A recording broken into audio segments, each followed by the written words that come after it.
Hey, book babes. Welcome back to Two Girls, One TBR. Your chaotic book besties here to wreck your reading list one morally gray man at a time.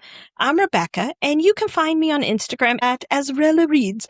I am joined today by my gorgeous co-hosts and besties, Kirsty and Jess. Kirsty and Jess, how are you girls doing today? Doing good. Fabulous. How are you? I'm doing good. It's hot here still. But it's supposed to rain this week, and they said we're going to feel September-like weather at the end of July. I'm jealous. Nice. Oh my gosh. Yeah. It rained on my drive this morning. It was actually very pretty. Ooh. Through the forest. It was lovely. Oh, wow. Yes. But we've now dropped in elevation, so it's hot again. Well, now, I have to tell you, I did enjoy your picture that you did. I don't remember if it was on your stories or what, but it definitely did give the Twilight vibe. Yeah, it did. Oh, my hoa one? Yeah. Yeah, that's on my private Instagram. But yes, it definitely did give hoa.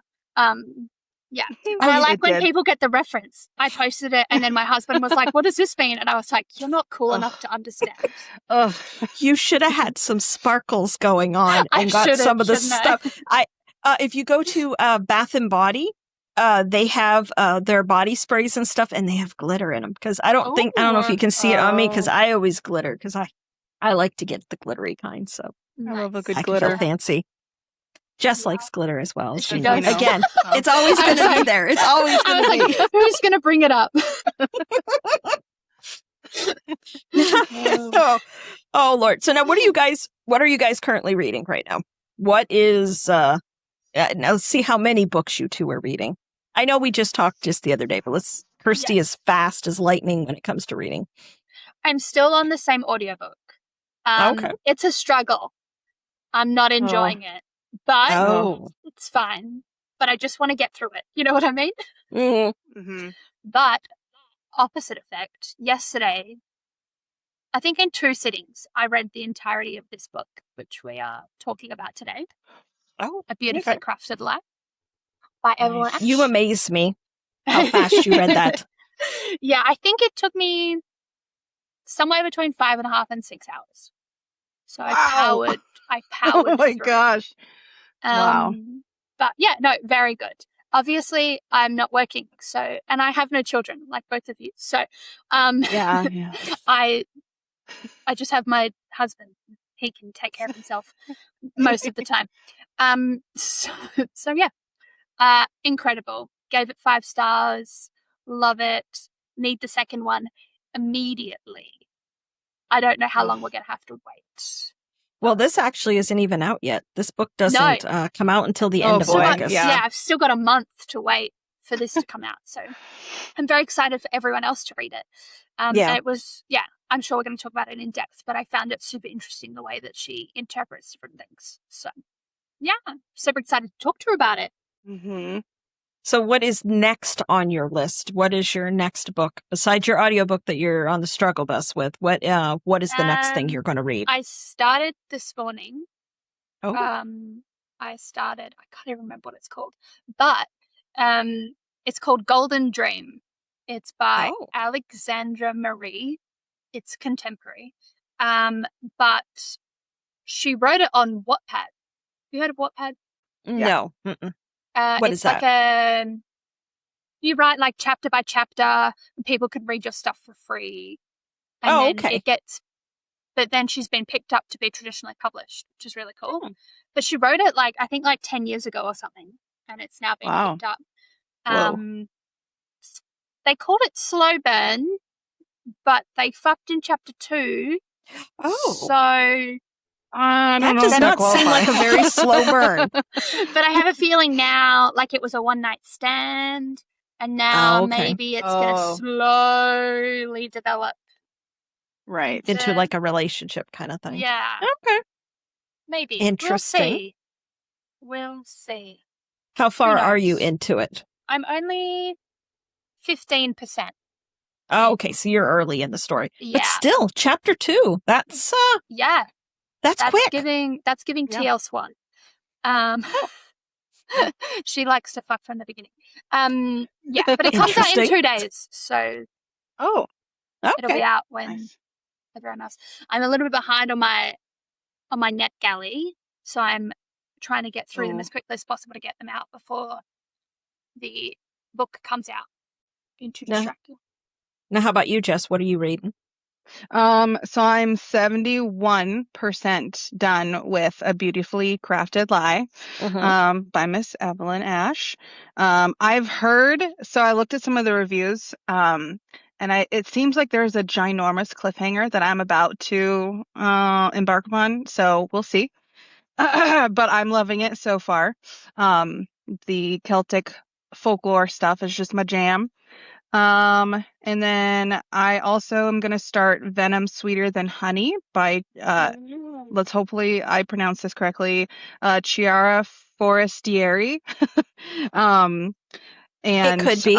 Who knows? I mean, it's we'll something see. like that. You try. And That's all I'm that matters. yeah, That's thank you. right. Thank you so much. I'm on her ARC team for this book 2 in her series. And then audiobook, as we talked about, I just finished Crescent City. So now I got to pick a new audiobook to listen to. I don't know if I'm going to listen to the second one or if I'm going to do like a palate cleanser in between, because I get books from Macmillan Audio. So I like to Nice. throw in one of their audiobooks kind of in between. So we'll see. Every time I have to start a new book, I'm just like, the world is my oyster. You don't, because I mean we're almost at the end of July, so you only have August, September, and part into October to get those, and you have to finish Crescent City because of the crossover. Yes, that is a yes. Adamant. I'm very adamant on that. You definitely have to finish that, because I do feel it will play a part in the upcoming book, because it was too big. Even though like some people are like, oh yeah, there's a crossover. No, it's a huge crossover stuff, and there's a huge, all the chess pieces are all moving, and you have to. So yes. The way people talked about it, I was like, oh, it's not that big of a crossover. It must just be like a chapter. And then you got to read it and you're like, what the fuck, people? This they do make it seem small. Crossover. Like, oh my gosh. What are you talking about? You don't understand. Oh yeah. So I'm excited for you to get to that point. But you did have the moment though that crushed my heart, that crushed your heart. I'm sure crushed Kirsty's heart, but we can't tell it on here because this isn't one of our ACOTAR episodes where there's no warning. But there's a lot in Crescent City, the first book. Your heart will be on a roller coaster the entire. I mean, truly, it's through the whole entire series. The whole thing. Yeah. Let's be honest. Yeah, it's just emotional book 3 damage. Was the worst. Oh God, emotional damage. Personally. Great. Okay. Well, there's some of the stuff that happens in book 1, it sent me reeling, but it had to happen. But the one, I'm like, why did she do that to us? There was not even a reason why that had to happen, but it did. I was ugly crying. It was ugly crying. Yeah. I cried in Evelyn's book. Did you cry in Evelyn's book, Jess? There was a part that I read and I teared up because it was just like so special, and I was just like, oh my God. Yeah. So. The part where he takes her to that place and then they see Yeah, I was just like, oh my God, that's so special. Yeah, it was so nice. You know, that's always the mark in my mind, at least for me, but I'm assuming for you girls as well. You know, when a book, if it makes you cry and you feel that emotion, enough to cry, that you are so invested into those characters. They're no longer just words on paper. They are characters that are living in your mind at that point. And if you can have that emotional reaction, that is a 5-star book. Yeah, for sure. And that's where I fell in love with him as well, the main male character. Yeah. Well, I'm excited to read it. Oh, for sure. Yeah. I haven't read it yet because I like to talk with to see you guys' reaction, and then I love talking when we get the opportunity to talk to authors and then and read the book then. But I'm excited to read it. But now myself, is that all the books that you're reading, Jess? Because I know you're a multitasker. Yes, I do. I do have to finish 2 other physical books, a rom-com and then a romantasy. I've kind of I shelved them to finish this book, so I do technically have to finish those 2 books. So I guess technically I'm reading also 2 other books, but you know. As you know, I'm slow reading, but I am still on the Kingdoms of Silent Sorrows by A.G. Harris. It is so good. I'm a little more than halfway. I'm getting there, but I had a lot more time last night, and I was able to read a lot last night, and I was so excited. It's so good, and the yearning that this man has. And then she feels it. They both feel it. They don't know why they're feeling it. It's like, oh, it's good. And when you look at little AG, you know, you're like, and this girl, she wrote this stuff and she's so sweet and soft spoken. I'm like, where did all this steaminess come from? And it's just the yearning, the way she writes it and stuff. And of course, the person we'll be talking to today is Evelyn Ash, as we were saying, beautifully crafted light. Look how beautiful that cover is. So pretty. I can never get over the cover. It's just so pretty. And the cover makes so much more sense to me now. Well, and the artwork. The artwork is just, I mean, and it's all throughout the book. Yeah, you know, I'm gonna buy the book absolutely for sure. Gorgeous. But now that we're all caught up with what we're all reading and that, you know, we cannot start this deep dive without revealing our official pairings, which is our drinks. Now, for today's episode, we have 2 custom drinks. Disappointed, Jess, that you have not made this yet. Look, I almost did, but then I was like, I'm gonna stick to my coffee today. It is early. It is early. But these 2 custom drinks perfectly match the Gothic brooding energy of the book that we are diving into here on this episode. For the alcoholic drink, the poison, it is called the Blood Feather Bastard. I'm assuming this ties in here with it. To mix this up at home, you're going to need some bourbon and some fun stuff like that. But we're going to put the recipes on. If you go onto our Instagram channel, we have the Coven's Cocktail channel. That's where I put all our recipes on the day that the episode comes out. And then later on, I will add them to highlights. But if you want them and have the exclusive thing, join our channel so you can get it right away. And then the mocktail version is the Witch Reaping. And it looks really good too, by the way. It did look delicious. It did. Which one were you going to make? Were you going to make the alcoholic one? I would have made, I think I was going to make the mocktail just because I had almost all of the ingredients, but I was going to swap something for pomegranate because I had pomegranate juice, but I didn't have Coca-Cola. So, okay. Yeah. So like I said, those will be on our channel. So now we're going to take a few moments here and we are going to go and get Evelyn. So we'll be back in a few moments. Hey, everyone. I want you all to welcome Evelyn Ash. Welcome to the podcast, lady. Hi. Thank you for having me. We are so glad that you are here, even though you're so many hours ahead of us. But thank God it's not really late at night for you. Well, I have to be ahead sometimes. That is true. So, hey, now I have a question for you. Now, before we get into all the dark and spicy details of your upcoming book, what are you currently reading, or what is something interesting going on in your world? Well, I've recently picked up a book written by Lindsay Hart. It's called The Thorns We Inherit, and I absolutely love it. So if you do like a Gothic type of romantasy, I would really recommend that. I'm enjoying it so far. Question for you. Is it spicy? I haven't gotten to the spice yet, but I hear it is. Oh, okay. You have me sold. I have to have my spice, Evelyn. I have to tell you. You know, I am not big on the clean romance type thing. Do you know what I'm saying? I need to have some descriptions kind of thing. Yeah. Yes. I hear you. I am all for balance in life. So a good plot and romance, yes, and the spice that comes along with it. Absolutely. Kirsty, the book that she's reading currently, she said it was listed as a slow burn, but she said there was some hot action happening in chapter 2, what she was reading. I was a little bit thrown. I didn't quite know that it was coming to me that quickly when I picked it up and it said slow burn, but I'm not going to complain. Yeah. I'm not one to complain. Well, that always makes you think, if it's marketed as a slow burn and the spice starts so quickly, is it with the right person? Yeah, interesting. This is true. This is very true. We could be heading in the direction of someone else. Oh. Yeah. That sounds like an interesting book, though, that you're reading, though. I don't read a lot of contemporary. Well, no, you said, no, Kirsty's was contemporary, yes. Yeah. Your book was not contemporary. Yours was romantasy, you said. Yeah.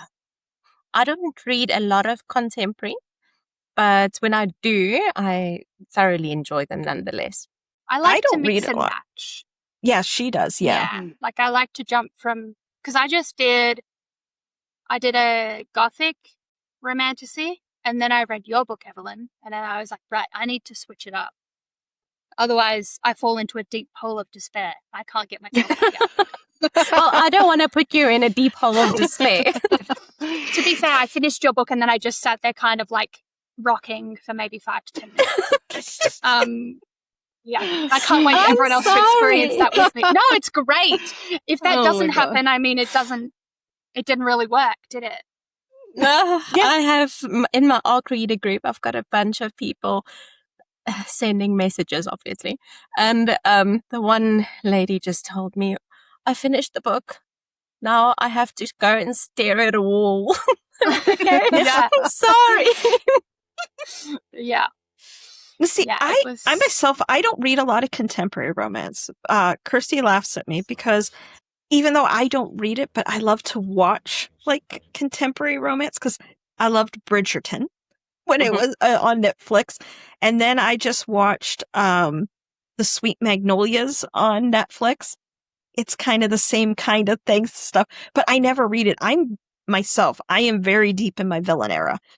So I am, reading dark romance, dark fantasy, romantasy.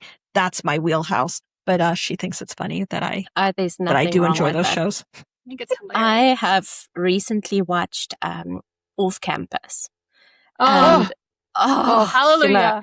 So good. So good. I actually feel like I want to rewatch it. I've never read the book. The book is sitting right atop my shelf over there, but I've never really picked it up because I'm not really into contemporary, but I just love really. So and now good. I'm addicted to The Summer I Turned Pretty. So I have been utterly useless the whole day. And I'm binging the series because I want to know how it ends. Is that on Netflix too? It's on Prime. Oh, it's on Prime. Okay. I'll have to check that one out. I have to say, a lot of these, like the streaming services, instead of it being like just the top networks here, I think we're getting so much more, like better shows. You know what I mean? Because they're almost like the production and stuff of them. They're like mini movies. You know what I mean? Like Bridgerton. I mean, you take that. I know it's only 10 episodes, but it's so good. So good. Another one that I absolutely loved was The Handmaid's Tale. Oh, yes. I mean, and the production of it and just, now I have been watching The Testaments. I have to finish The Testaments. I think I'm like 6 episodes into it. God, that is such a good show. Oh, that's still on my to-watch list. So it's good. Have you haven't watched The Handmaid's Tale, or have you watched that part? I have, but I haven't watched The Testaments. Oh, okay. It's good too. I highly recommend. And it's not exact of her book because I believe when Margaret Atwood wrote the second book, and I think it was in 2019 she wrote it, it's supposed to be like 10 years after the last events we see in The Handmaid's Tale. But the way that Hulu did The Testaments were about 5 years instead. And it's very good. And it's like, and the way they have it and the way the show is, you hate those men so much. Well, that's always the fun part. I love it when they make you hate them, but then understand them and hate them again. I like it. Yeah. Oh, so good. It is such a good show. And then the other thing I've been watching is on Prime. I like to watch the Fallout series. Oh, that is really good. Yeah. My husband and my son actually played the video game. So I've always watched the games and stuff. So I guess now I seen a blurb. They did one of their releases because they're working on a different game right now, but they are going to be doing Fallout 5. And when they do the game, they're going to be writing in the storyline from the TV shows so that what's happening on the TV show will be canon. Oh, that's so interesting. Wow. Yeah. I love it. And it's so gory. It's so gross, but I love it. I don't play video games. I don't have the time for it. But I absolutely loved watching it. My husband, he watches things like that like constantly. And we've got a television in the room. I know everybody says, don't do it, but we do. And then I would try and sleep and he's watching Fallout. And I was like, you can't. How do you sleep now? You have to watch with them. That's addictive. It is good. It's good. And they also, they are going to have season 3. So, but who knows when that'll come out because it's so long in between from when they, the end of the season to the next. But that is something else. If any of you, if you have not watched any of those shows, go and watch them. They are very good. Now, before we get into talking to you about your book, I'm just going to talk to all of our little audience there. We are on our journey chasing 100 subscribers on YouTube. So if you guys are listening to us or you're watching us, please go out and hit that subscribe button and help us get that to that milestone. And also, if you are just listening to us, please rate us on Spotify, Apple Podcasts, Audible, or wherever you get your podcast fix. Again, this helps our community grow, and we love you all so much for it. So now, Evelyn, let's get into this beautiful, absolutely beautiful book of yours. Stunning. She's pretty. pretty. I have to tell you, I am a cover snob. And I have to tell you, this is one of the most beautiful covers I have ever seen. It's so good. I'm glad you like it. I have it that it's, I have it displayed on my bookcase because it's so pretty. Because, most books, you put them in, you don't see the covers anymore. But I love that cover. It is absolutely beautiful. I went through so many, because I drew the cover. And I went through so many trials and errors. And I was like, what about this illustration? No, it doesn't work. This illustration, no, it doesn't work. So, and I think that was the 4th run that I did. Wow. And I like how it came out. So this is you. You're the artist of it. I did not know that. Wow. Evelyn, well, aren't you just fancy? Dang. God, I wish I could do that. Jeez. I DIY'd it, okay. Now, did you do all the artwork throughout the book as well? Yeah, I did. Wow, Evelyn. Some people are just too talented. Save some for the rest of us, please. I mean, it's I beautiful. Could duplicate myself. If I could ever have a superpower, it would be to multiply myself just to get to everything I want to do in life. But there's just not enough time and day. There's just not. Well, I can tell you this. I mean, I did not realize that you did that. I mean, this is absolutely beautiful. And I love how, like, on every chapter, as you're going, and it's just so beautiful. Everything that you've done now, I'm even more. Yeah, I mean, even more. Now I know it's you. But that's amazing. And your map also, I love that you gave us a map. Maps are important. And well, I'm very glad you like it because I only see all the flaws. You only see, yeah. I think that's how it is.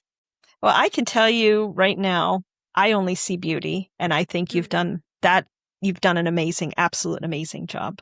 Absolutely. Oh, thank you. Now, how long did it take you to write this book? How long did it take you? Or has this been a work in progress for, many years, something that you've dreamed? Because this is your debut book, correct? Yes? Yeah. I didn't really, when I started writing it, I didn't give myself a date saying it needs to be finished by this and this date. I wrote it over, let's say, I took a year to write it. Then I sent it to a girl to read it for me as an alpha reader, and I ended up changing, I think, about 70% of the book afterwards. So it's actually a 2-year project because everything, the names changed, what happened in the story, the ending changed. So I'm sorry. The initial one was nicer. Oh, Evelyn, don't tell me that. When I actually sent the book to Kate, who's my editor, and she was busy doing the developmental edit. And I'm like, tell her, pause. Wherever you are at now, pause. I'm changing the ending. It has to hurt more. Oh, well, so, it hurt. gosh. Yeah. Let me tell you, it hurt a lot. Oh, well, it's going to be worth it. Just hold on. It'll be worth it. I hope so. Because if things don't change, I'm going to be mad. I'm going to fly. I'm going to fly to South Africa and I'm going to change it myself. I am sorry. Now, I have a question. Now, is this going to be just a duology or is it going to be more than that? Well, it's written to be a duology with 2 spin-off novels. So I am actually busy working on the spin-off novel now. Hopefully it'll be edited before the end of the year. And then book number 2 should be set to release on the 27th of August 2027. Okay. Then you'll Very have nice. Then you'll have conclusion to that ending, Kirsty. That's so far away. I'm sorry. It's fine. Oh my It's gosh. I'm so fine. scared. I'm like 71% done on the book, and I'm anticipating this ending because I've seen like the ARC reviews and then what Kirsty was saying, and I'm just like, oh God, I can do this. Now this officially comes out on what day? It's the end of August. What day in August? 26th? On the 26th. The 26th of Yeah. August. Woohoo! Then it'll be out in the world. So soon. And then it'll be Yeah. a year until the next book. I like numbers. So this is 26 August 2026. The next one will be 27 August 27. So I like that is what I'm working on because I like things matching my OCD self, sorry. Now you said that you have a name for this second book, yes? Yes, I do. And it will be called A Divinely Damned Heart. Ooh. So first we have a beautifully crafted lie and a divinely damned heart. Oh, I love it. And I'm assuming, mark me if I'm wrong, you will be doing all the artwork in that book as well. Yes. Yes, I think I should. Me being a person who sees all my own flaws, kind of wants to say, let me commission it. But I'm a little bit controlling, so maybe I should just do it myself. Well, I can tell you what you have done is stunning. So Yes. I think whatever you do, it will be gorgeous and it will match and it'll be so beautiful. Oh, again, I mean, everybody, I know not all of you are watching us, but if you are watching us on Spotify or if you're watching us on YouTube, look at how beautiful that is. It's so like haunting and just gorgeous. I can't. Oh, And yeah. now that I'm I've glad read you it, like my book, baby. I do. It makes so much more sense to me now that I've read it. Like, I get it. Mhm. Yeah, me, anyway. the whole idea of the shadowed hands on the cover is just a representation of the anxiety that our FMC experiences. So, and that is, I'm a person that battles with that. And it is something that just creeps up on you when you least expect it. So that was the inspiration for the shadowed hands. Wow. Well, now let me see if I pronounce her name correctly here, because I have the pronunciation, but because on here we never pronounce anything correctly, and I do apologize for that. Terrible. We're terrible.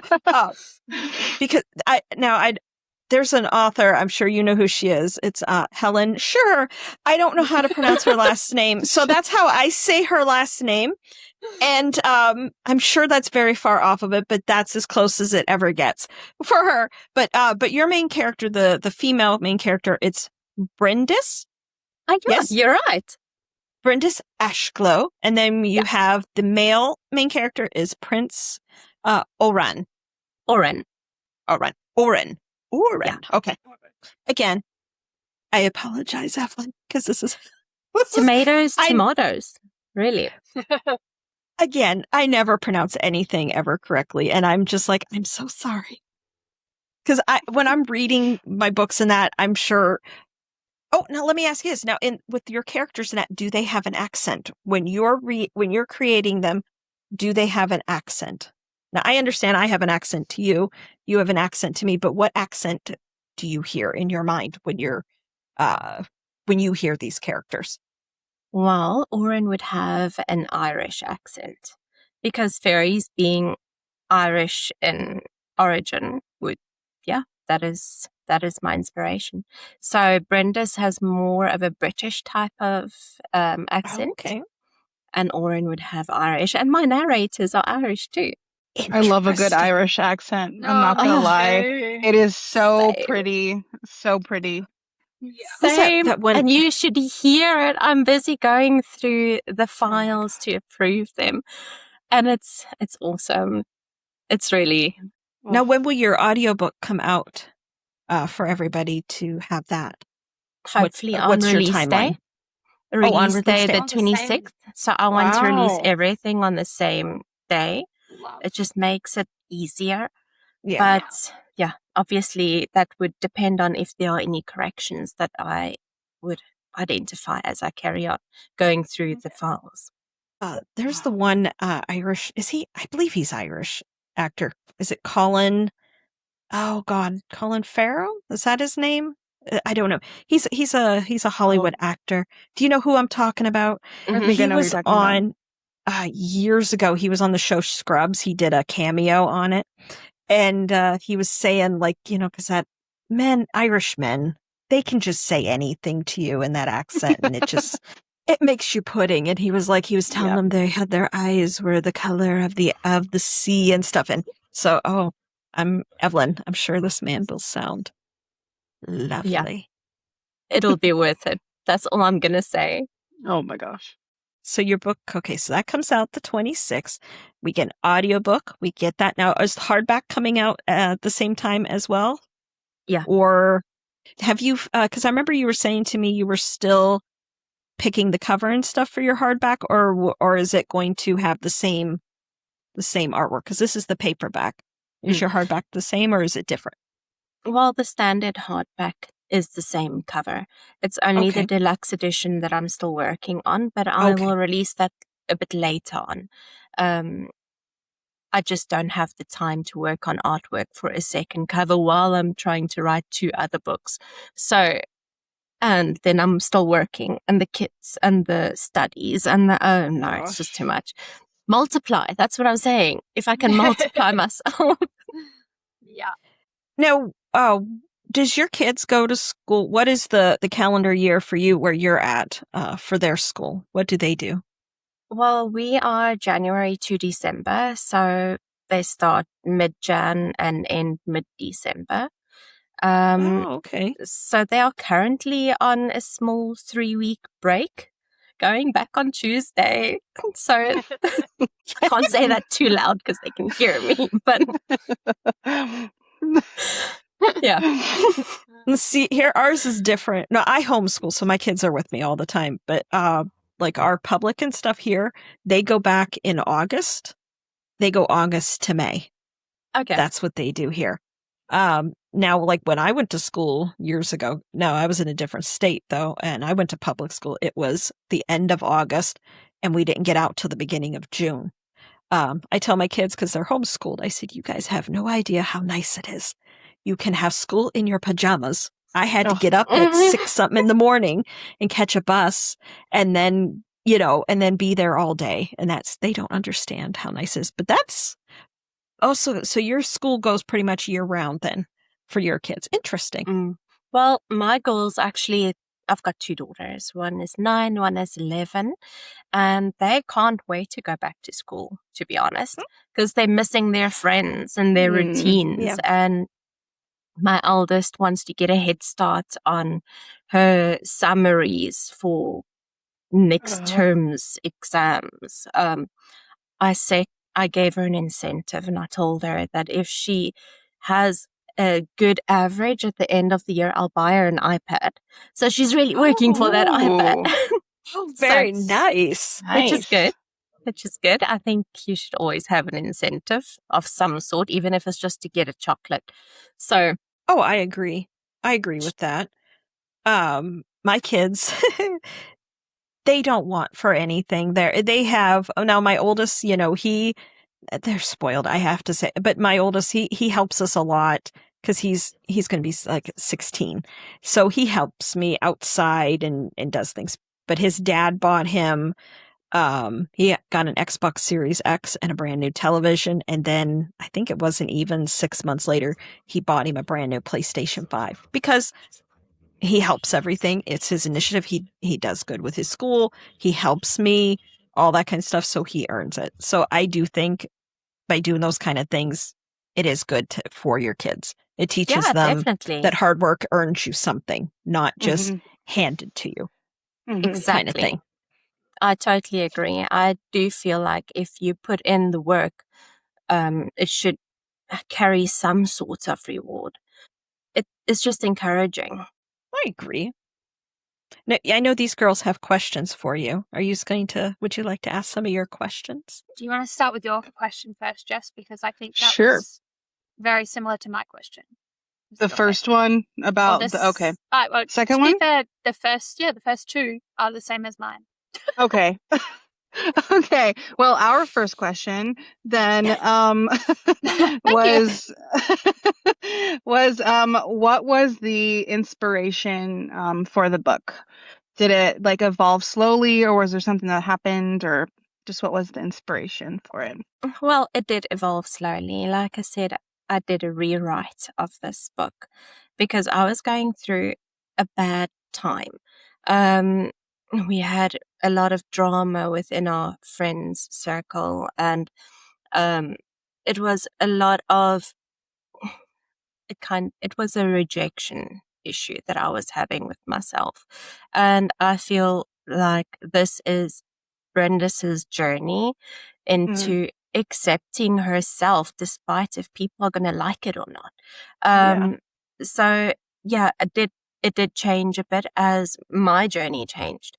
As I said, I have an issue with depression and anxiety, and I have an inherent people-pleasing attribute, which is not healthy. So it really is not healthy. Yeah. So her journey changed the way my situation in my friends group influenced me during the period. And in that way, it brought healing to the whole issue as well. Wow. That's so beautiful. Okay. Thank you. Okay. So our second question is if it's okay, Kirsty, if I ask Go this for one. it. You wrote so much nicer. I wrote my question was 3 words and yours is beautifully written. So we'll go with the way you wrote it. So I wrote, I can see the Celtic Irish folklore inspiration throughout the book, which I'm obsessed with, thanks to my Danish and Irish heritage. What inspired like those elements of the book? Like where did that inspiration for the Celtic stuff come from? Okay, well, I'm from South Africa. That much, I mean, it's pretty clear in my accent. But but my great-gran moved to South Africa from Ireland, and I never got to meet her. So there's always this curiosity about heritage. Since I've never been to Ireland and I don't know my great-gran, it's always just little pieces given to me from my gran or my mother. So it's Mhm. secondhand knowledge, and that has caused me to do research. I've got a book of Irish folk tales and Irish fairy tales sitting on my shelf over there, and Mhm. I've got more mythology collections on my shelf right in front. I've got a bookshelf in front of me. That I'm not just going crazy over here, but but yeah, that is why I think Wow. it's more a fascination into that little piece of my heritage that I never really got to explore. Mhm. Wow, that's so cool. And I'm so here for it. I love it. I love that you start kind of like each chapter with a little blurb from, I'm assuming it's is it a real book or is it a made up book? Like where the Oh, that's blurbs come fictional. from?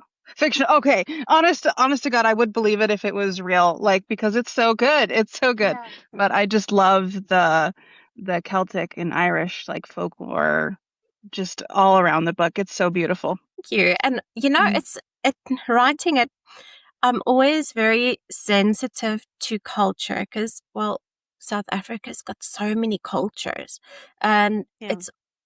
you don't want to step on any. Mhm. So I'm always very careful of pronunciation and getting things right. So thank you for Mhm. saying that. It means a lot. Yeah. No, it's very beautiful for sure. Okay, No. Kirsty, you can go. Okay, I have one other question. The character, I can't name them because nobody knows their name yet apart from me and you. Oh.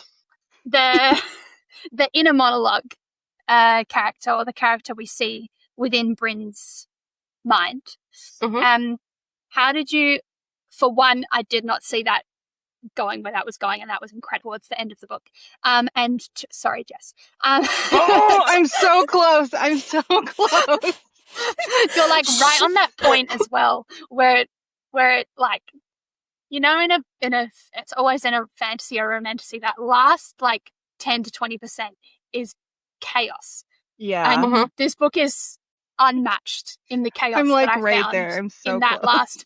my last hour of reading. Like, I was like, nobody talk to me. I'm in the zone, like mental. Anyway, how did you come up with the development of that character? And did you always see it going where it was going? No, Or is that something no, you I changed? didn't. Oh. I started his character as a personification of anxiety because it's just easier to create a character somebody can identify with than 100%. having an abstract theme. But he developed a life of his own, I'm telling you. Oh, so yeah. in book 2, you can expect a little novella within the novel from his past. So yeah. Nice. I'm very No, excited. he led me that way. I take Yeah. no responsibility for what happens. It's all him. I think my favorite line in the whole book is one of his lines, and it's when they're starting to get down to business, and then he's obviously in her head as well, and he goes, she's like in her head talking about like, is this what I want? Is this not what I want? And then he pops in and he's like, do you want me to weigh in for clarity? And I just cackled. I was like, bro, no, not right now. You need to leave. Like, this is not the point to be here. Why are you here? But I totally relate to, I love the concept of having another character play this inner monologue in your head. Like you, I've suffered with anxiety throughout my life, and it made it so relatable and such a good way to read it, rather than, I know maybe not so much in fantasy, but a lot in contemporary.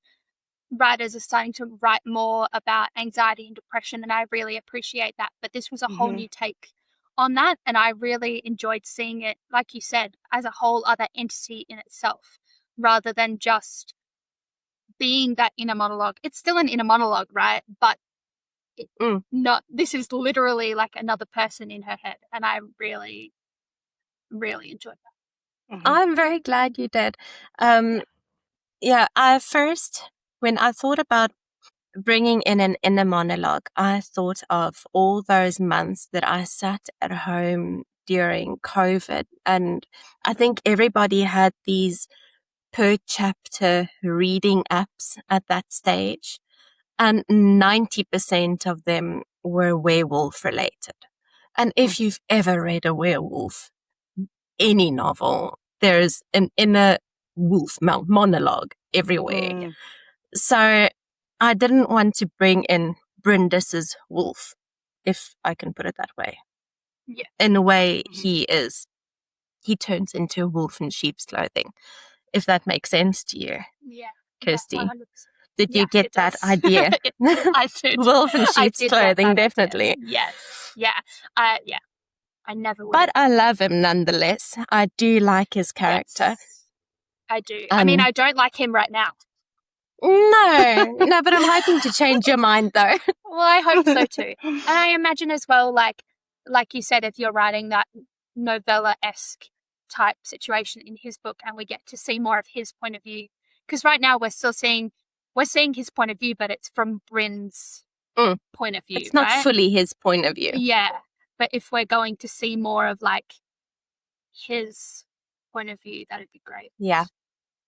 Hopefully you get to understand him a bit better. Yeah, and understand him, right? Like, he's obviously doing the things he's doing for a reason. Yeah, I mean, he can be an ass, but at least he can be an understandable ass. Yes. But the prince is the same, right? Like, he's an asshole. 100% he's an asshole, but we love him.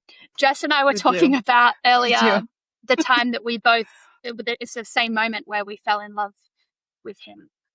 It's the same moment where he takes Bryn to, I don't want to ruin it for anyone, but he takes Bryn to that space. Do you know what I'm talking about? And she has that interaction, and we both cried, and we said that was so special. Yeah, like that it was got special, me. and that's where we both fell in love with him. Yeah, for sure. That moment made my narrator cry. She sent a video of her in the booth, and she was sobbing. And it was one of those moments. I'm like, I am sorry. Yeah. But it wasn't necessarily, like, it was sad tears, but it wasn't necessarily all sad. Not like, there was another time where I didn't quite cry, but I nearly cried towards the end. I think you might know why. And that's sad. But this is like sad, but happy sad. Happy sad? Yeah, I don't know how else to word it. I'm not a writer. I don't speak nicely. But well, writer saying happy sad, seriously. Thank you for making me feel better. Yeah, not the most eloquent. Now I have a question. Now, I'd say from these two girls, even though Jess hasn't finished, that this book is a total home run. Now, out of all like the different elements that you have in this book, because you have enemies to lovers kind of vibe tropes in it, you have like, would you consider like Shadow Daddy kind of thing? Because I haven't read it yet, girls. I have it. This is my next book. I have to finish. I've been slow reading. This is my next book that I am reading. He Falls First, the ultimate toucher and die kind of vibes. Out of all these elements, what is your personal favorite to write when you're crafting a dark romance? No, that's a very hard question because I feel like they all have to be there. I'm not a white shoes girly, but when it comes to those tropes, I'm a white shoes trope girly. But maybe I'd say He Falls First. I like that one the most, I think, because I think we all want to be wanted. And I mean, come on. If a shadow daddy falls first, or if a shadow daddy in close proximity falls first, or, if a shadow daddy in close proximity falls first and nobody's allowed to come near you. I mean, white shoes, right? Yeah. Yes. All those elements are like some of my favorite. I told you that's my vibe I'm into right now. That's just, I love that. But the toucher and die kind of thing. No, I'm all for it. I'm all for it. Oh, it's so good. I don't so think good. my parents would be all for it, but that's a topic for another day. Now, will your parents, will they read your book, or are you more like, no, just don't read it, or will your mom and dad read your book? They have asked, like countless times, they've asked to keep a copy with them because they want to finish reading it. And my mother wants to listen to the audio. And,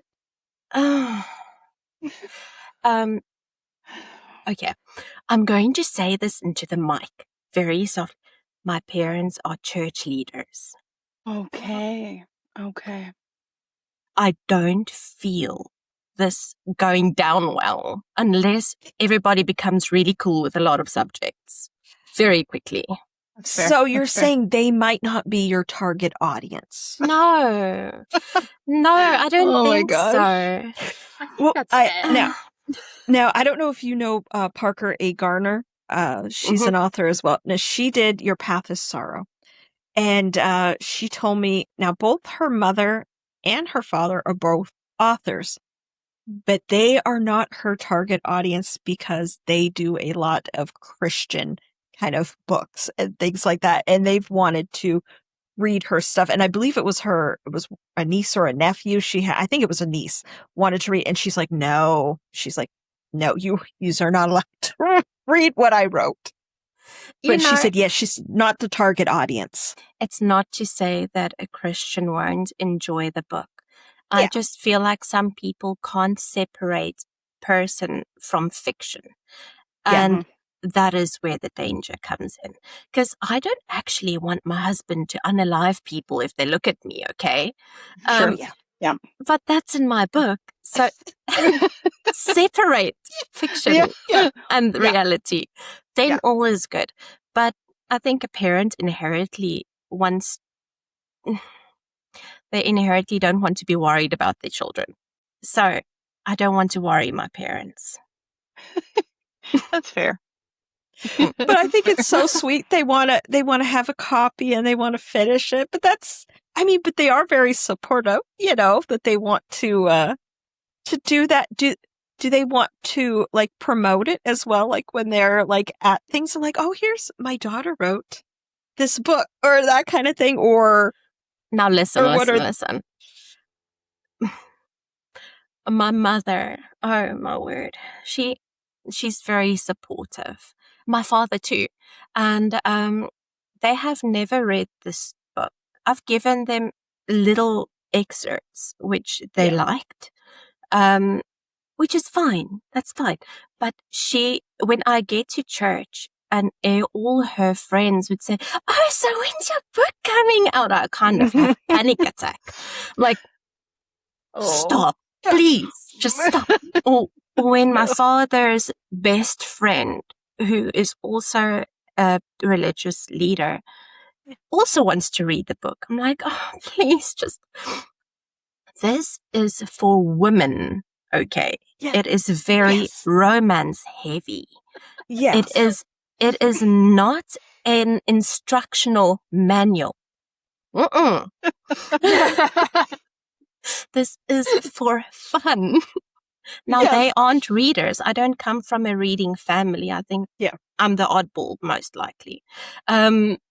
So no, they can love it from a distance. Though they can love it from a distance. Yeah. I find it's very sweet. They're very supportive of that, but you just need to tell them you might not be my target audience. Yes.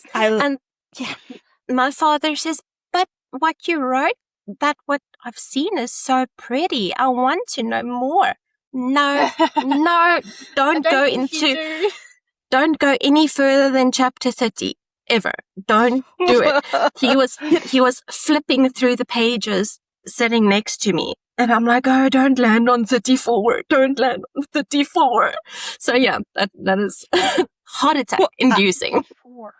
I have seen different authors and that have wrote like inside, like at the beginning of their book for their mother or their father not to read or not to read certain chapters within their book. I have seen those ones of that. So I think there are many many authors that are out there that have the same kind of feelings that you do. You know, my mother always says that she's got a very graphic mind. That's not something you want your mother to graphic. Whose face is she going to graphic there? I don't want to know. Okay? I don't want to know. That's a good point. So, That's a good point. It's okay. Just skip it. It's hard for us as children to accept that we know that our parents have thoughts and things, and they have their own minds and that, but it's hard to want them to for us to know the same things they know. Do you know what I mean? I don't want to know. Ignorance is bliss. Yes. I'll say that like to my husband and stuff like that, because he'll say something to me, and I'm like, the kids don't want to know that kind of information. They don't want to be around or hear that kind of thing.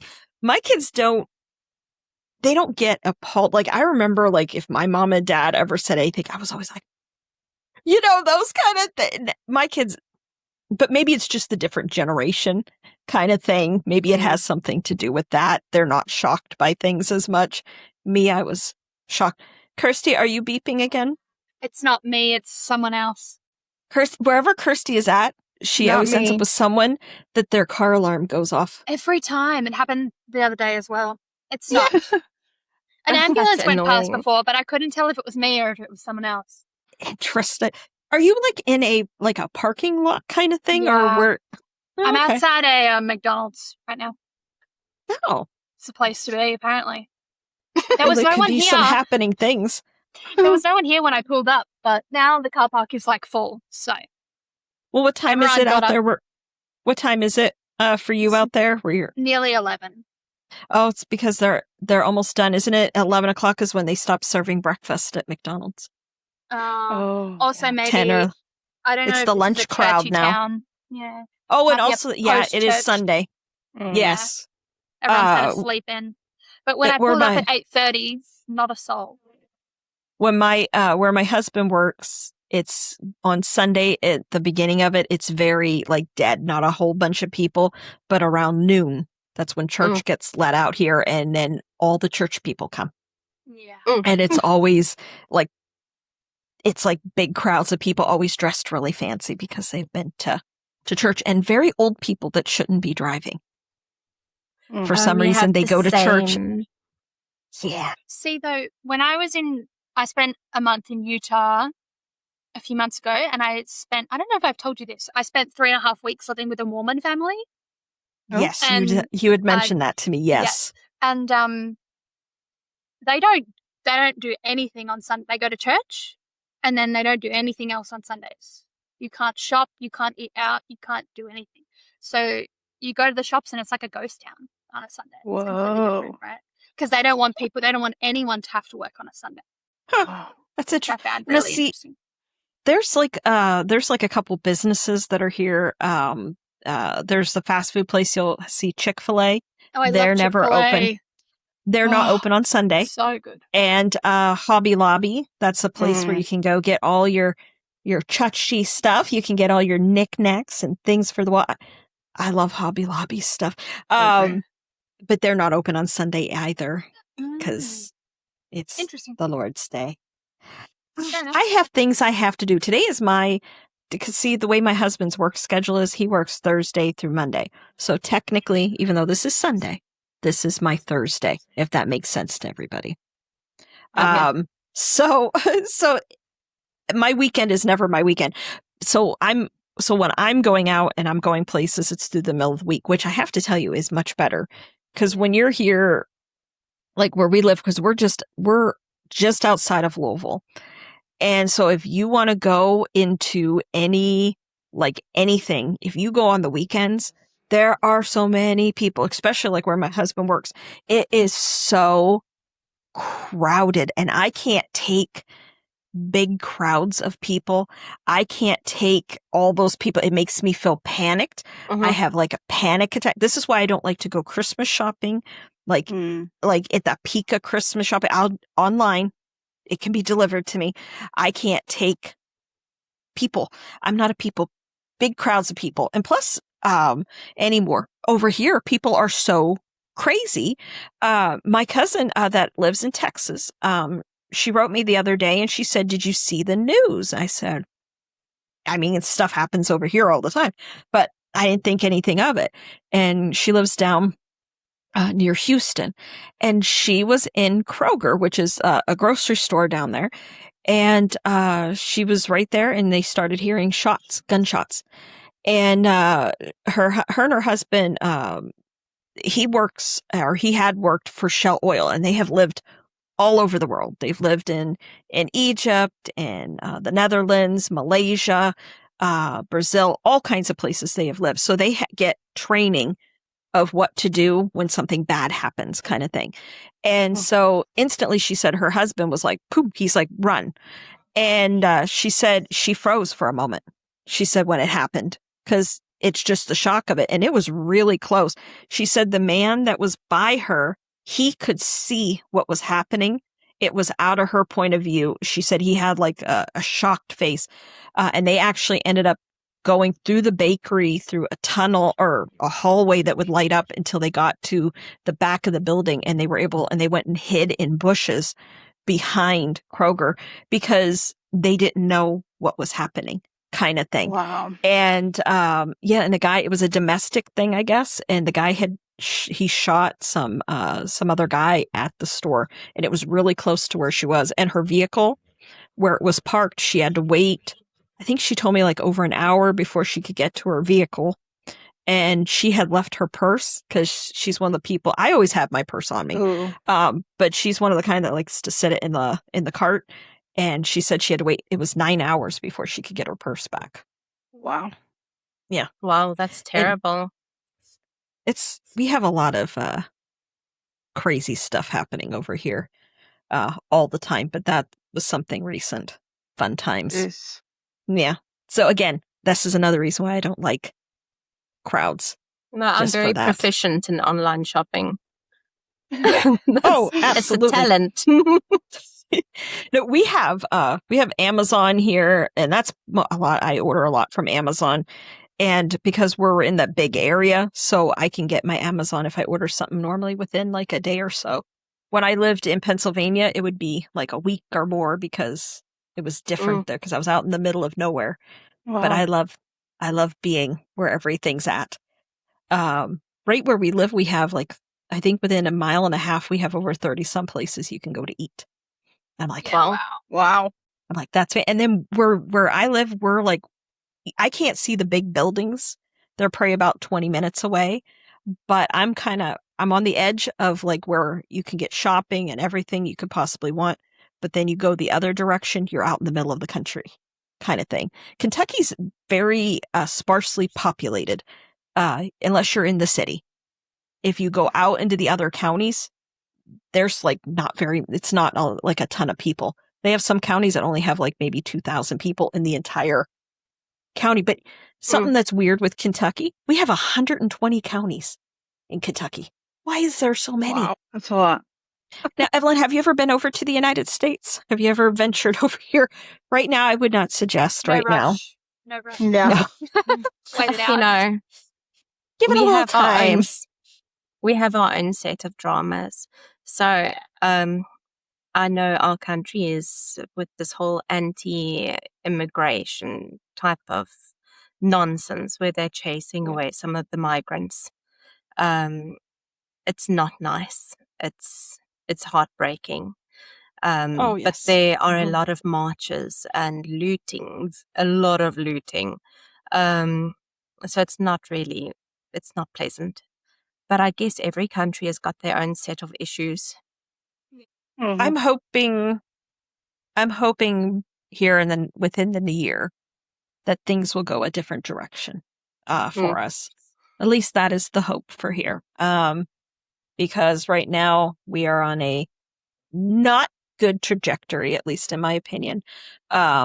But see, this is why, Evelyn, I want to live in all our fantasy worlds because yes. And that is why I love fantasy, because you can escape all of this depressing reality. Yeah.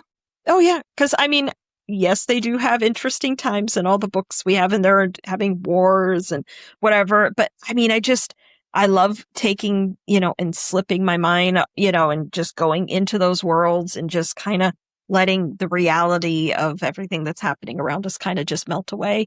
And and I am thankful for authors that are like you that give us these beautiful worlds to be able to do that. Mm-hmm. Well, I know you've been asking me a lot of questions. Would you mind if I ask you a question? Oh, go right ahead. If we were talking about tropes, what Yes. is one trope that you, in your opinion, see as overdone? Overdone? Oh, I don't know. I mean, that's a can good be question. a micro trope as well. Well, I mean, now this is a trope that could it also be a trope that's not my thing kind of thing as well? I mean, everybody is doing shadow daddies and stuff, but I like shadow daddies. I love enemies to lovers. Everyone can do those all the time. I don't know, girls. What do you think? Now, I don't like bully romances. So when people do those kind of things, that's not my thing. We can send that one to the grave kind of thing. At least for me, that's me. I don't know. That's a very good question, Evelyn. But what do you girls think? Mine would be. Oh, let's see what Kirsty says. Mine would be enemies to lovers when it's not. Wait. Oh, when it's not done correctly. Because so many people don't shoot me until I finish. So many people write enemies to lovers, and they're enemies for 25% of the book, and then they become lovers straight away. And I'm like, that wasn't enough enemy for me.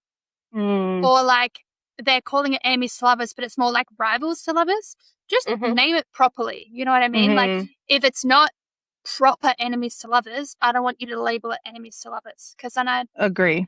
You're not hitting the mark for me. Do you know what I mean? Like Evelyn's book, they hate each other. Well, she hates him. So you're saying is when the trope is enemies to lovers, you want true enemies to lovers. Yes, is what you're or saying. label it I can go with rivals to lovers. Do you know what I mean? Like if it's not true enemies to lovers, label it something different, or I don't want it. Yeah, I agree with that one. Yeah, maybe not so much. Go with that. I think it's less common in romantasy and dark romance. I think generally it's done pretty well, enemies to lovers, but I think maybe a lot more in contemporary, maybe that the enemies to lovers doesn't quite hit the mark. It's probably harder to do, right? Yeah, I think even in some regards, like people call Akamath enemies to lovers, and I just don't think it's not enough enemies. Yeah. Do you know what I mean? Like it doesn't hit as hard as I want it to. Now, if you bring A Court of Thorns and Roses into the equation, then it can lengthen that whole prospect, and then you kind of understand it. But looking at that one as individual, no, I also think, because that is more a reluctant lover's situation. 100%. Because he was already into the mix there. Yes, 100%. And some people do label it enemies to lovers, but I don't get it. Tamlin's just... No, you're gonna kill me. You're gonna kill me. I'm sorry. Oh, you like him, don't you? Oh no. No, I'm not a Tamlin girl. Okay, I'm no, but I am a fan of making people hate a character only to prove him understandable later. Okay. So I am waiting for Sarah to make us understand his PTSD, because I really do feel him being an ass was because of trauma. I'm waiting for her to show us that. And I hope she does. I don't want that. The thing that I hate about a lot of books is villains you don't understand. They are just they're just villains. But why? So I'm waiting. I'm not a Tamlin girly. Don't come for me with your pitchforks and all of that. But I'm waiting for that arc. There is a character. Oh, sorry. Oh, no, There you is go a ahead. character in your book, Evelyn, that we haven't discussed that reminds me of Tamlin. That would probably be Declan. Yes, it is. I didn't want to. Uh-huh. Yeah. He is the Tamlin. He is the Yeah. Tamlin of the story, which I feel like I kind of saw it coming, but I wanted it to happen. Do you know what I mean? Like, I saw him at the beginning, and I was like, He also gives. Have you read Fourth Wing? Yeah. Yeah, he also gives Yeah. Dane, like that kind of like. Yeah. You want to like him, but there's just something about him that you don't like. And then by the end of the book, I'm like, I knew it. Look, like Dane and like Tamlin and Declan, yeah, they did love the FMC. You can't argue that. But is that a healthy love or is that a selfish love? That 100%. is the question. Tamlin, yes, he did love Feyre, but was it good for Feyre or not? It doesn't make him a horrible person to infinity and beyond. He can be redeemed to a certain extent. Yeah, I want to understand 100%. him. I don't want him with her, but I want to understand him. Yeah. Well, I mean, Very right much now, the same. as it stands with Tamlin, as of the last that we have seen of him in book 5, he's predominantly in beast form.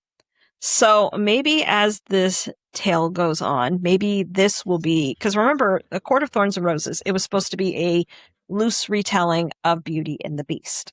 So maybe we will actually see the true Beauty and the Beast moment with him as the series continues on. Because like everyone, like when you're reading the first 3 books in ACOTAR, that is Feyre's perspective. So we're getting her perspective, not, anyone else's. This is how she sees things. Cause like she sees her sisters in a very different light than as you're reading Nesta's story, it's different. Tamlin, I agree with you. I do think he truly, I think he loved the idea of loving Feyre.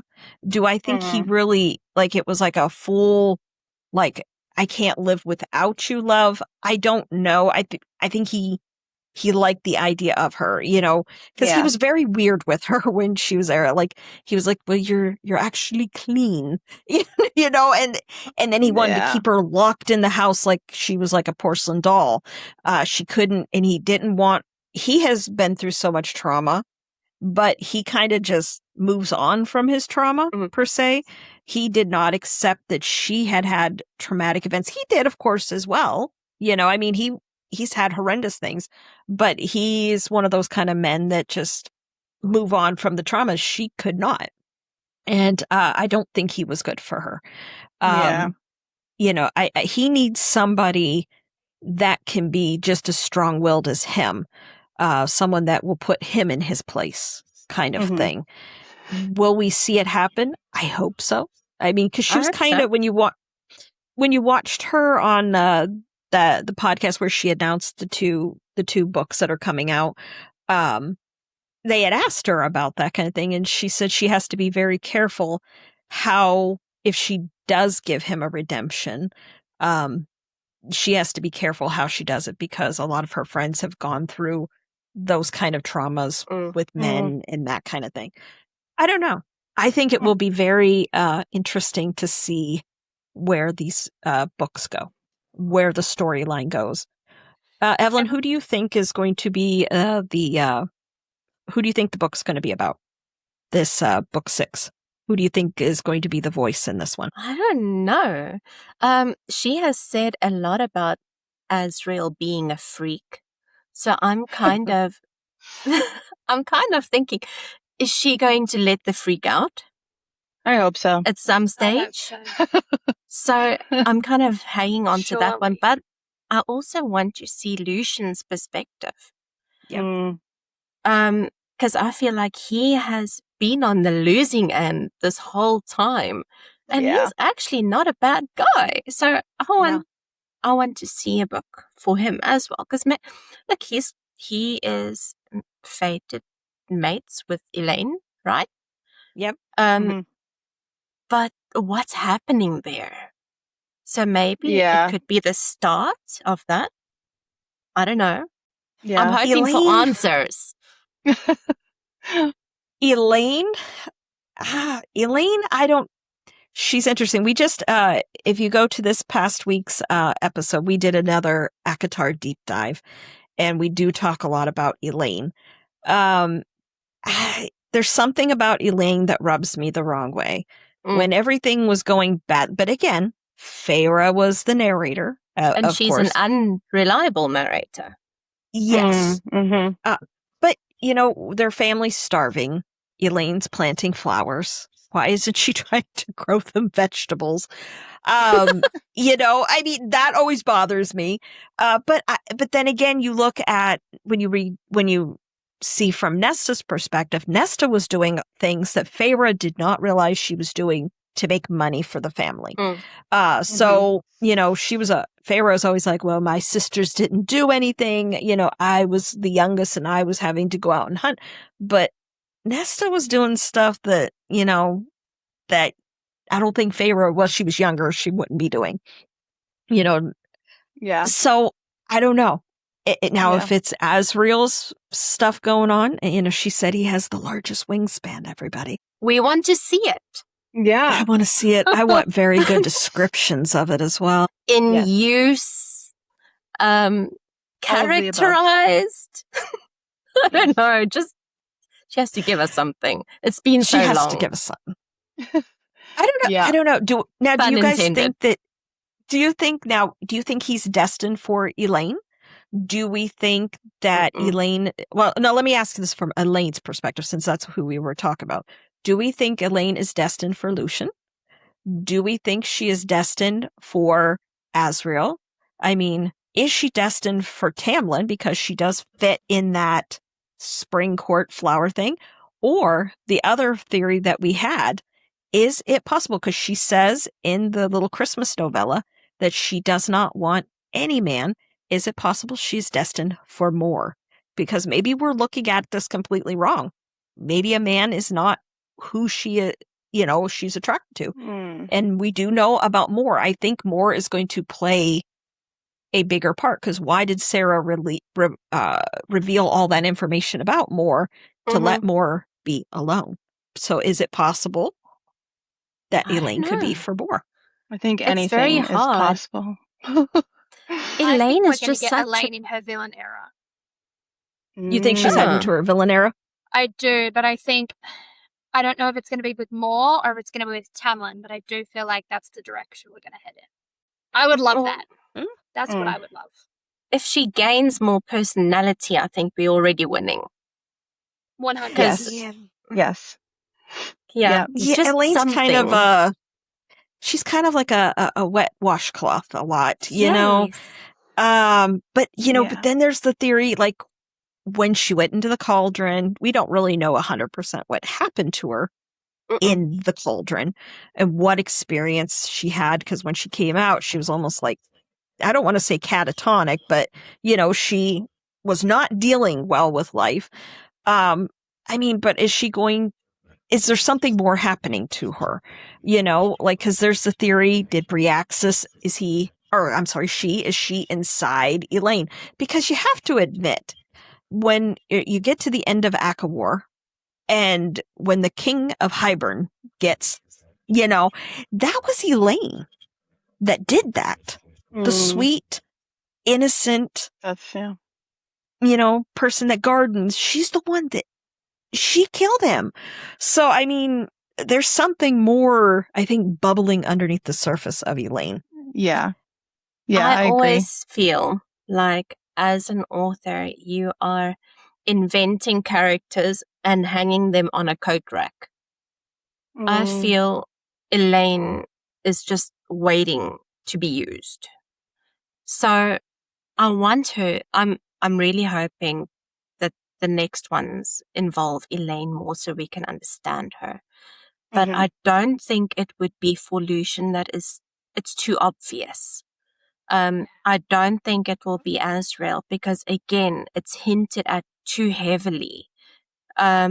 neither do I think it would be Tamlin, because there are too many theories about this. And I do think authors listen to all the readers' theories and kind of filter in as well. And I think that Sarah is going to end up shocking us. Yeah. Oh, yeah. Even though I've done, I think, 10 miniseries episodes talking about all the theories that people have, out on the internet, because there's some really wild ones and stuff like that. I don't think any of us will be right. There may be some indication, whatever, but I think she's going to come at us. And when we get to book 6, it's going to be something that's going to surprise us all. But I love when the girl was asking her, well, why is there a pool of moonlight in the spring court? That doesn't make sense, everybody. Why would that be there? I have theories on that one. But, and she's like, what? She's like, what are you talking about? Why do people come up? I love it when she's like, why did these people come up with this? And they're like, it's you. You're the one that did this. And she's like, oh yeah, it's me. It's me, Now, my theory. Okay, now this is my theory. I'm going to throw it out there. Why is there a pool of moonlight in the spring court? This is my thought. Now, we never have mention of how old Rhysand's sister was when she died. Because we know she's a younger sister, but that doesn't mean she was a little girl. I don't feel I think she was a grown adult, just she's younger than him. And I think, this is my thought, I think she was in love. Her and Tamlin were in love. And I think because if she was powerful as Rhysand, why couldn't she create a pool of moonlight in Spring Court for him to remember her with? And I don't think I don't think that happened to her until you see, in my mind, in a book, if you see the actual death on paper, then you know they're gone. Just like the King of Hybern. We know he's had it and he's done. We know Papa Archeron is dead. We seen his death on paper. But we did not see Rhysand's mother or his sister's death on paper, just only what they said happened. So I think, this is me, because there's a lot of misty areas. Remember, there's misty areas all over Spring Court. There's misty areas, where the prison is. And what have we learned from misty areas? If it ties into Crescent City, I think that is a misty area. That's a portal. And I think his sister went to Crescent City. And I think she's Rune Danon's mother. Oh, that's an interesting theory. That would make sense. Why is he night? Yeah. Why is he shadows? Because the Autumn King in Crescent City, he's fire. He has red hair. Bryce is his daughter. We know that's her father. She has red hair, all that kind of stuff. Rune Danon, completely different.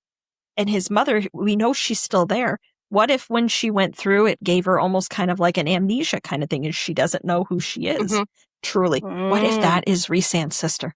Oh, that could be very interesting. Very. If you read the bonus chapter, when he goes and sees her, why is he night? Why is he night? That's all I'm going to say. Oh my gosh. That won't make sense to you, Jess, until you get there, but you'll see what I'm saying. Okay. I just want to backtrack a little bit. Just a little bit. I'm sorry, but if I give a guy a heartfelt gift, like, let's say the pool of stars, whatever. Yes. And you take another girl there. Really? Yeah. You're right. You are right about You are so but I think we've determined, though, that Tamlin's kind of gross, though, in a lot of ways. Maybe that's the foreshadowing of cringe. And maybe I am really hoping for all the girls who've got Tamlin tattoos that she brings in some type of redemption somewhere. Because something. Really, I've seen so many pictures of Tamlin tattoos, and that's like the worst. Oh my gosh. Well, I've seen this is another theory that's out there with Tamlin. Now, because this is the thing. Now, I don't believe Mama Archeron. I do not believe she was human. I believe she's coming from Throne of Glass world. That's my theory with it there, or at least from everything I've gathered. But now the thing about Tamlin, he mentions like when he's talking to Feyre, he's like, your mother didn't tell you about us. He didn't say your dad didn't tell you about us. It was very specific to her mother. And it makes me wonder, did Tamlin know Feyre's mother? And then I have the gross thought of it. What if he had been Feyre's mother? You know, because there's a theory out there that possibly that Nesta isn't Papa Archeron's daughter, that possibly that Tamlin could have been her father. There's that theory. And he had a relationship with the mother. Okay, so we're going full on Game of Thrones, yeah. Okay, awesome. Yeah. I feel like that one's a smidge too far. Evelyn, have you read Throne of Glass? You're going to hate me. No, I haven't. I haven't read it either. The other two haven't either. I was just going to say, we've seen Sarah write the redemption arc before. You see it in Throne of Glass. From like, there's a character you meet in book 1. By the end of book 2, you don't like them. But then book 7 or 6 or however many bloody books there are, they get their redemption arc. Some people don't believe in it. I do. I like them by the end of it. But we've seen her do it before. So maybe it's not quite to the same extent of Tamlin, but it's not great. Maybe we will see something similar, I think. Maybe not as much.